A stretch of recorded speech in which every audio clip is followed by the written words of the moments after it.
महाराष्ट्रातील कन्नड शाळांना कर्नाटक सरकारकडून सुविधा पुरवण्यात येत आहेत, अशी माहिती जिल्हाधिकारी मोहम्मद रोशन यांनी दिली. शुक्रवारी जिल्हाधिकारी कार्यालयात महाराष्ट्रातील कन्नड भाषिकांच्या बैठकीनंतर पत्रकारांशी बोलताना त्यांनी ही माहिती दिली.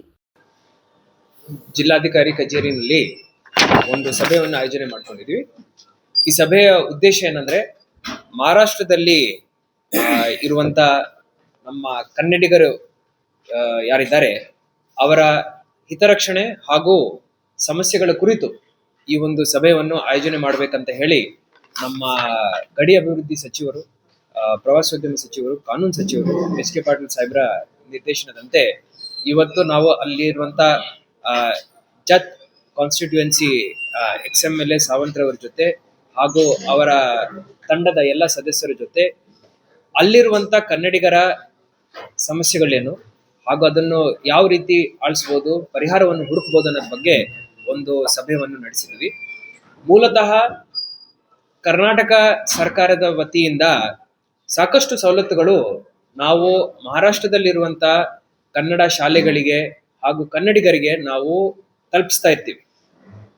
ಇದನ್ನು ಹೊರತುಪಡಿಸಿ ಇನ್ನೂ ಹೆಚ್ಚುವರಿಯಾಗಿ ಯಾವ ರೀತಿಯ ಸವಲತ್ತುಗಳನ್ನು ನಾವು ಕೊಡ್ಲಿಕ್ಕೆ ಸಾಧ್ಯವಿದೆ, ಅಲ್ಲಿ ಬೇಸಿಕಲಿ ಅವರ ರಿಕ್ವೈರ್ಮೆಂಟ್ಸ್ ಏನಿದಾವೆ ಅದನ್ನು ಅವರು ಪ್ರಸ್ತಾಪ ಮಾಡಲಿಕ್ಕೆ ಇವತ್ತು ಬಂದಿದ್ದಾರೆ. ನಾವು ಅವ್ರಿಗೆ ಅವಕಾಶ ಮಾಡಿ ಕೊಟ್ಟಿದ್ದೀವಿ. ಬಹಳ ಒಳ್ಳೆ ಚರ್ಚೆ ಆಗಿದೆ. ನಾವೀಗಾಗಲೇ ಬೆಳಗಾವಿ ಜಿಲ್ಲಾಧಿಕಾರಿ ಕಚೇರಿನಲ್ಲಿ ಒಂದು 5-8 ತಿಂಗಳ ಹಿಂದೆ ಇಲ್ಲಿರುವಂತ ಮರಾಠಿ ಸ್ಪೀಕಿಂಗ್ ಲಿಂಗ್ವಿಸ್ಟಿಕ್ ಮೈನಾರಿಟೀಸ್ ಏನಿದ್ದಾರೆ ಅವ್ರಿಗೂ ಒಂದು ಸಭೆ ಮಾಡಿ ಅವಕಾಶ ಮಾಡಿ ಕೊಟ್ಟಿದ್ವಿ. ಅವರ ಸಮಸ್ಯೆಗಳು ಏನಿತ್ತು ಅವ್ರ ಜೊತೆನೂ ಮಾತುಕತೆಯನ್ನು ನಡೆಸಿದ್ವಿ.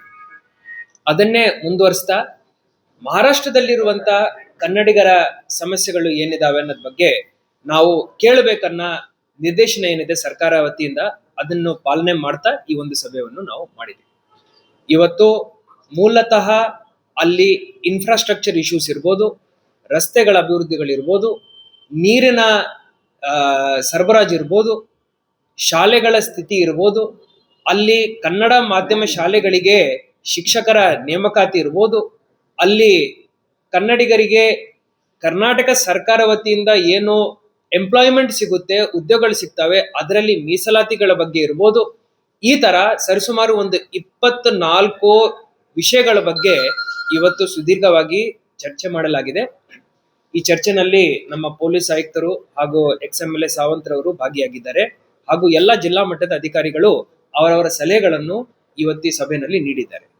ಈ ಸಭೆ ಉದ್ದೇಶ ಏನಂದ್ರೆ ಗಡಿ ಭಾಗದಲ್ಲಿ ನಾವು ಮಾತುಕತೆಯನ್ನು ನಡೆಸಿದೀವಿ ಅಂದ್ರೆ ಆವಾಗ ಶಾಂತಿ ಹಾಗೂ ಸೌಹಾರ್ದತೆಯನ್ನು ಕಾಪಾಡಲಿಕ್ಕೆ ಸಾಧ್ಯವಾಗುತ್ತೆ. ಸರಿಸುಮಾರು 23 ವರ್ಷದ ನಂತರ ಈ ರೀತಿಯ ಒಂದು ಸಭೆಯನ್ನು ನಾವು ಕರೆದಿದ್ದೀವಿ. ಎಲ್ಲರ ಜೊತೆ ಮಾತಾಡ್ಲಿಕ್ಕೆ ಬೆಳಗಾವಿ ಜಿಲ್ಲಾಡಳಿತ ಹಾಗೂ ಕರ್ನಾಟಕ ಸರ್ಕಾರ ಸಿದ್ಧ ಇದೆ. ನಮಗೆ ಆಸಕ್ತಿ ಇದೆ. ನಾವು ಮಾತಾಡಿ ಬಗೆಹರಿಸಲಿಕ್ಕೆ ಸಾಧ್ಯವಿದೆ ಅಂದ್ರೆ ಆ ಪರಿಹಾರಗಳನ್ನು ಹುಡುಕ್ಲಿಕ್ಕೆ ನಮಗೆ ಆಸಕ್ತಿ ಇದೆ. ಆ ನಿಟ್ಟಿನಲ್ಲಿ ಒಂದು ಸಭೆಯನ್ನು ಮಾಡಿದ್ದೀವಿ.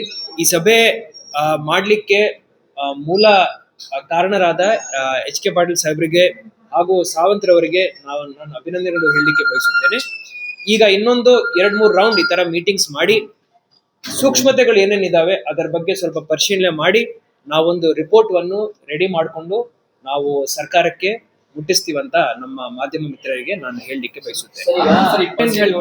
ಬಸ್ಸಿನ ವ್ಯವಸ್ಥೆಗಳಿರ್ಬೋದು, ಜೊತೆನಲ್ಲಿ ಏನು ಸಣ್ಣ ಪುಟ್ಟ ರೋಡ್ ರಿಪೇರ್ಸ್ ಇರ್ಬೋದು, ಬಾರ್ಡರ್ ಅಲ್ಲಿ ಈ ತರ ಸಮಸ್ಯೆಗಳು, ನೀರಿನ ಇಶ್ಯೂಸ್ ಇರ್ಬೋದು. ಉದಾಹರಣೆಗೆ ಫ್ಲಡ್ ಮ್ಯಾನೇಜ್ಮೆಂಟ್ ನಾವು ಮ್ಯಾಕ್ಸಿಮಮ್ ಟೈಮ್ಸ್ ಲೋಕಲಿಯೇ ಮಾಡ್ತೀವಿ. ಈಗ ಫ್ಲಡ್ ಬಂದಾಗ ನಾನು ಕೋಲ್ಹಾಪುರ್ ಕಲೆಕ್ಟರ್ ಮತ್ತೆ ನಮ್ಮ ಸಾಂಗ್ಲಿ ಕಲೆಕ್ಟರ್ ನಾವೆಲ್ಲರೂ ಕೋಆರ್ಡಿನೇಟ್ ಮಾಡ್ತಾ ಇರ್ತೀವಿ. ಸೊ ಈ ಕೋಆರ್ಡಿನೇಷನ್ ಅಲ್ಲಿ ಈ ಒಂದು ಪಾಯಿಂಟ್ ಅವ್ರು ಏನು ಈಗ ಆಳ್ಮಟ್ಟಿ ಡ್ಯಾಮ್ ಅನ್ನು ಅಪ್ರಾಕ್ಸಿಮೇಟ್ಲಿ 570 ಮೀಟರ್ಸ್ ಲೆವೆಲ್ ಏನ್ ಮೇಂಟೈನ್ ಮಾಡ್ಬೇಕಂತ ಅವ್ರ ಬೇಡಿಕೆ ಇದೆ, ಅದನ್ನು ನಾವು ಒಂದ್ಸತಿ ಪರಿಗಣಿಸ್ತೀವಿ. ಟೆಕ್ನಿಕಲಿ ಎಷ್ಟು ಫೀಸಿಬಲ್ ಇದೆ, ನಾವು ಇಲ್ಲಿಂದ ನೀರು ಬಿಡುವಾಗ ಮತ್ತೆ ಬಾಗಲಕೋಟಿಂದ ಮೇಲೆ ಇವರ್ ಕಾನ್ಸ್ಟಿಟ್ಯೂನ್ಸಿ ಸೈಡ್ ಬಿಡ್ಲಿಕ್ಕೆ ಆ ಜನರಿಗೆ ನಾವು ಅವಕಾಶ ಮಾಡ್ಲಿಕ್ಕೆ ಸಾಧ್ಯವಿದೆಯೋ ಇಲ್ಲನೋ ಎಲ್ಲರ ಜೊತೆ ನಾವು ಮತ್ತೆ ಮಾತಾಡ್ಕೊಂಡು ಲೋಕಲ್ ಮಟ್ಟದಲ್ಲಿ ಏನೇನ್ ಪ್ರಾಬ್ಲಮ್ ಸಾಲ್ವ್ ಮಾಡ್ಲಿಕ್ಕೆ ಆಗುತ್ತೆ ನಾವು ಖಂಡಿತ ಪ್ರಯತ್ನ ಮಾಡ್ತೀವಿ. ನಮ್ಮ ಸಹಾಯಶಕ್ತಿ ಪ್ರಯಾಸ ಮಾಡ್ತೀವಿ. ಏನೇನು ನಮ್ಮ ಹಂತದಲ್ಲಿ ಮಾಡ್ಲಿಕ್ಕೆ ಸಾಧ್ಯವಿಲ್ಲನೋ ಅದನ್ನು ನಾವು ಸರ್ಕಾರ ಮಟ್ಟಕ್ಕೆ ಅವರ ಗಮನಕ್ಕೆ ತಗೊಂಡ್ ಬರ್ತೀವಿ. ನಮ್ಮ HK ಪಾಟೀಲ್ ಸಾಹೇಬರು, ನಮ್ಮ ಜಿಲ್ಲೆಯ ಉಸ್ತುವಾರಿ ಸಚಿವರು, ನಮ್ಮ ಮುಖ್ಯಮंत्रीಗಳು, उपमुख्यमंत्रीಗಳ गमनಕ್ಕೆ ನಾವು तಗೊಂಡು. महाराष्ट्राचे माजी आमदार विक्रमसिंह सावंत म्हणाले की सीमा भागातील लोकांच्या समस्या सोडवण्यासाठी ही बैठक घेण्यात आली. या संदर्भातला खरं तर दोन्ही राज्याच्या संबंधित मंत्र्यांनी किंवा मुख्यमंत्र्यांनी या संदर्भात हे वातावरण चिघळू न देता याच्यावर खरं तर लवकरात लवकर तोडगा काढणं हे अपेक्षित आहे.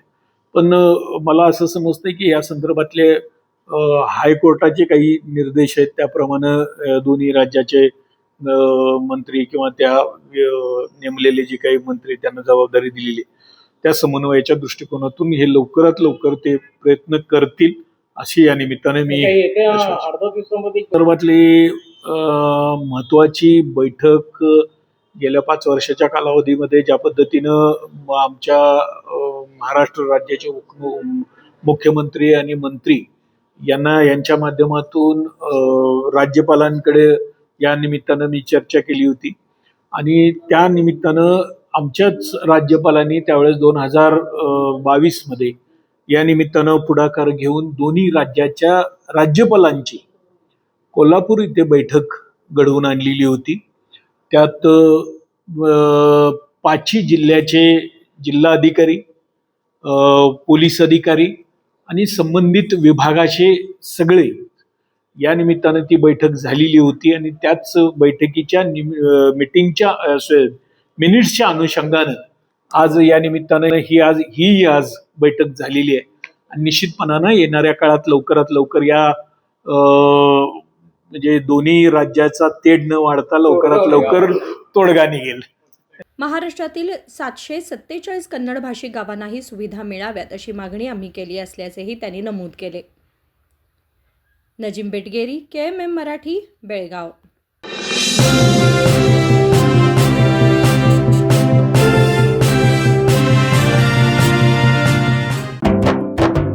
जले दीप अंगना में होगी रोशन दुनिया, पलकों तले छा जाए चांद तारों का साया, रंगोली में खिले रंग खुशियों के भी तराने, तन मन झिलमिल जाए हर पल होंगे सुहाने, ये अटूट बंधन खिले हर आशियाना, रंग वस्त्रों का खजाना, मन भाए आराधना.